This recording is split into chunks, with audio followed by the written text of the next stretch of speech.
Functional medicine is a term that was coined about 25 years ago to look at function overall, to raise the question, like, how do we take science and look at people as individuals of their unique biochemistry? How do we look at the basis of what science is? And as Avicenna and other healers from Hippocrates and back into the Sushruta Samhita that we talked about, personalize the therapy by really listening and connecting to what's going on for that individual. So what we're trying to do is we're trying to improve function. We're not focused on disease. We're focused on how you doing? And how do I help you to move from illness to wellness, from imbalance to balance in your life at whatever level that may be? That's what functional medicine is about.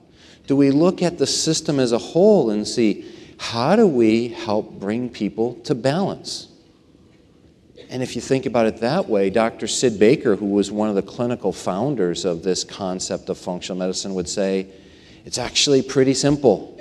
Take away those things that are moving you towards imbalance, not enough sleep, bad relationships, maybe it's gluten for someone, and support with those things that are going to provide and create balance.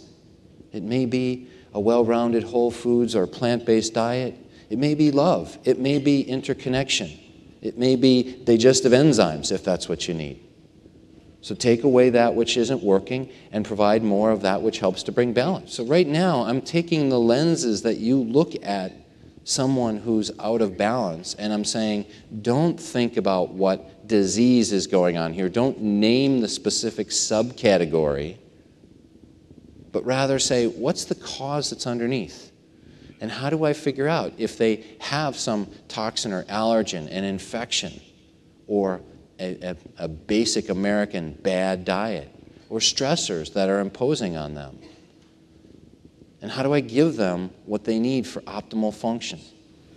So we listen to the story, and we create a space, a sacred space.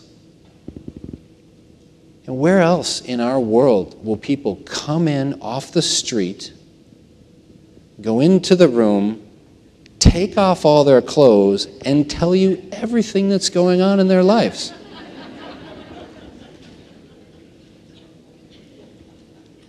And then what happens when they put their clothes back on and have to go back out in the world?